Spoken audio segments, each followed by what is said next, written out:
This is going to be a tough video to make because of the circumstances. But after my last video, a lot of people were talking about sticks and bricks and how they wouldn't get into an RV. But for me, I don't think it was an option. If you're willing to sit back a little bit, I'll tell you my story. It's pretty sad. But I want to get it out there partially because I want my kids to know my perspective of what happened. And, you can be along for the ride. Well, here's the situation. I owned a house, about 50 years ago.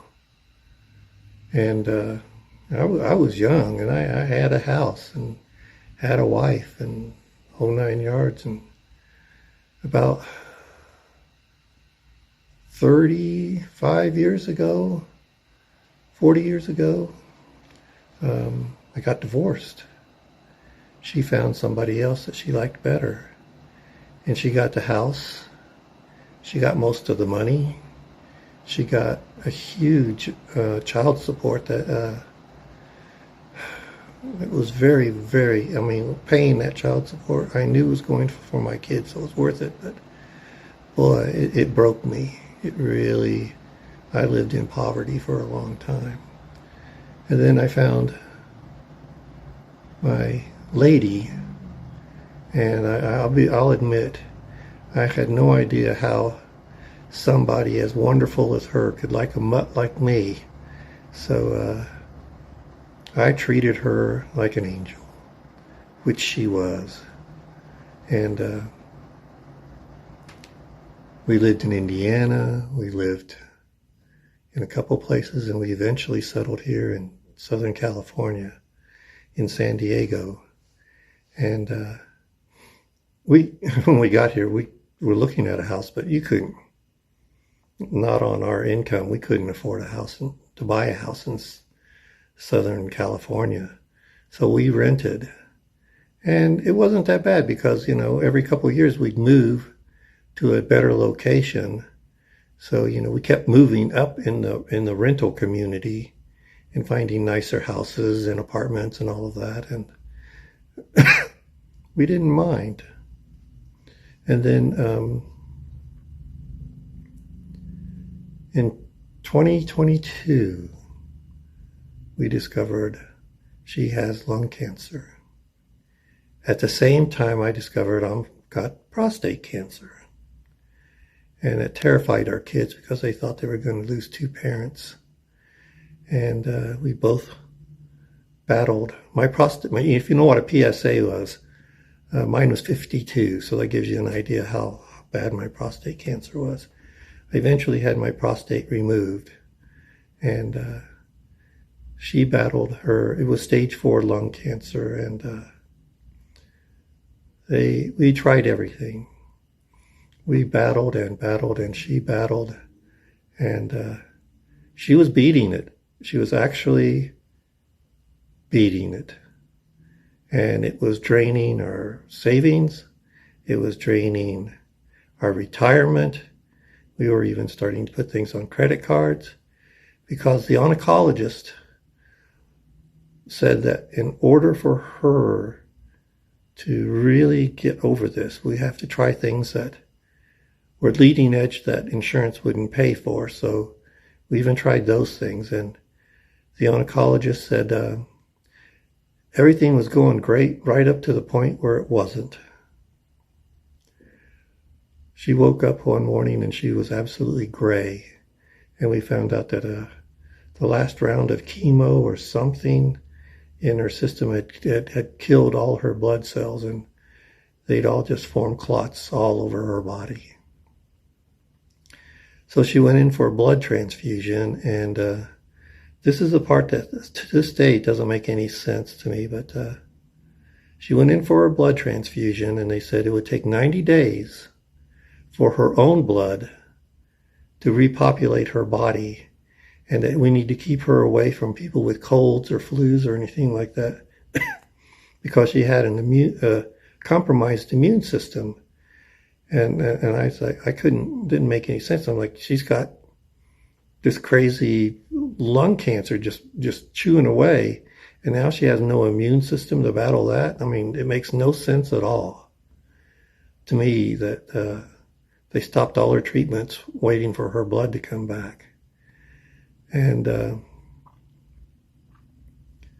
what happened was, when they said, all right, we can start treatments again, one of the first things she did was she went in to get her lungs drained, and they dumped out like a liter and a half of fluid, and then they took an x-ray, and that x-ray, the earlier x-ray showed a couple white spots, which was the cancer, and 90% of her lungs were black.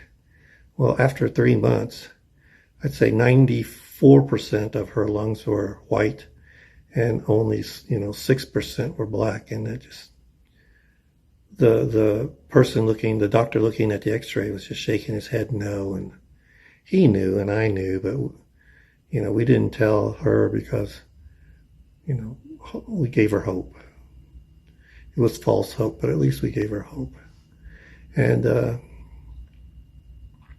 eventually she had to be on so much oxygen that portable oxygen at home wouldn't work, so she had to be in the hospital. And they brought in a palliative care person, and if you know what palliative care is, it's end of life care. So it was rough because the things that they gave her like a bunch of blood thinners, and that released all the clots. And in her last week of life, she had TIAs, trans ischemic arrhythmias. What it was is basically she had these mini strokes, and her eyes would point in different directions. She'd lose the ability to speak. She couldn't talk right. She'd lose the ability to use her arms. Her mental faculties were just starting to go crazy. And it was something nobody would want to watch. And I remember one day a doctor team came in and said, she's got pressure on her heart. She's got a lot of fluid around her heart. And we want to get an okay to go see about, doing some heart surgery to relieve that pressure. And it was a $200,000 operation. And they said at the most it would buy her a day or two.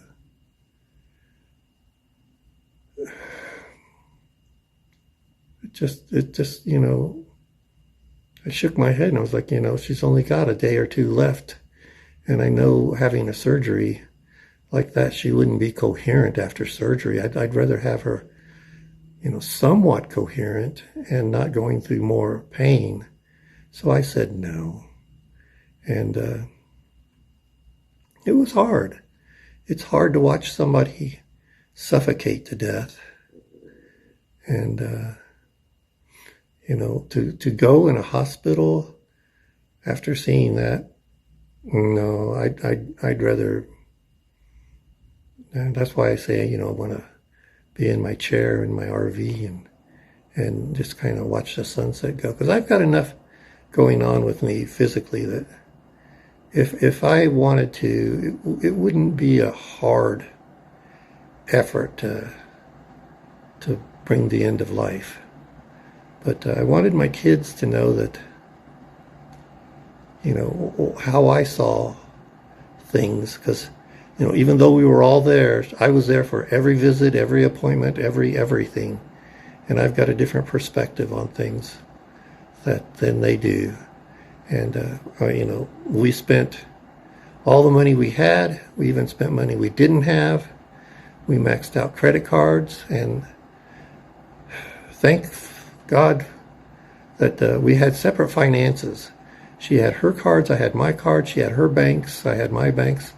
So that when she passed, the credit cards just, defaulted all her debts. And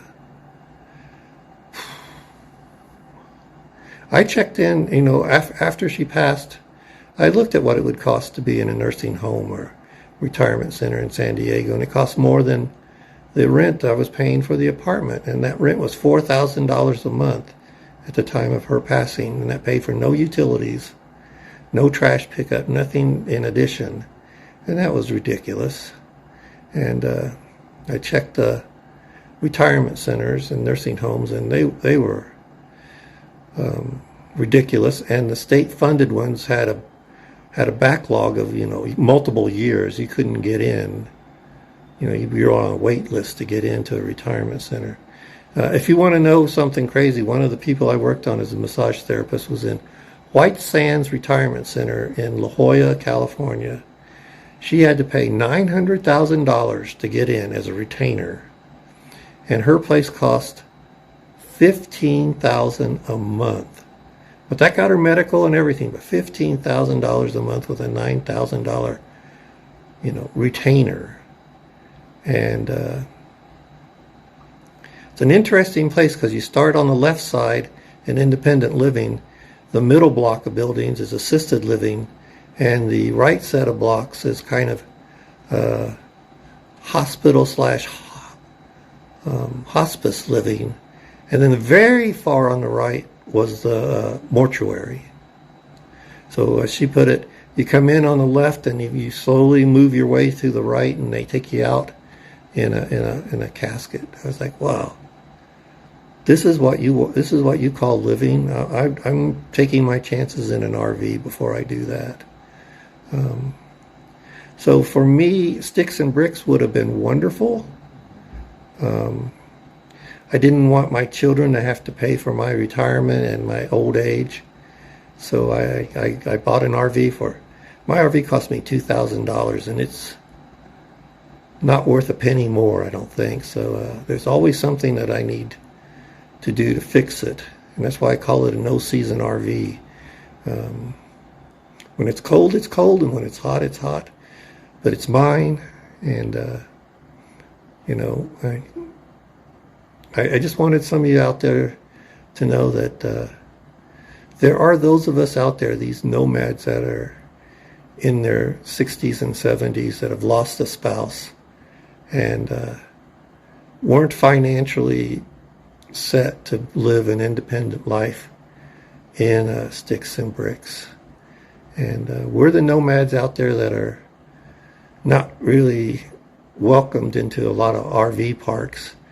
We're living in SUVs, and we're living in vans that are, old vans and beat up RVs. But, we wake up with a smile and we go on with life, and we try not to get in anybody's way, and we live a simple life, and that's just kind of, how it is for us. And there's going to be some of you out there that really understand this because you're in the same situation. And those of you who aren't, understand that, man, sticks and bricks sounds pretty good, but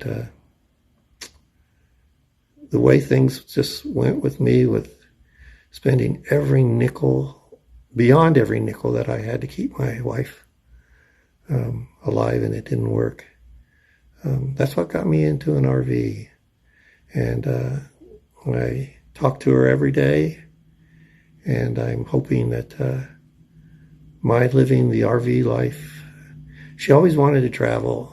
She always wanted to see the country. And I hope that somehow she's seeing it through my eyes and through my experiences.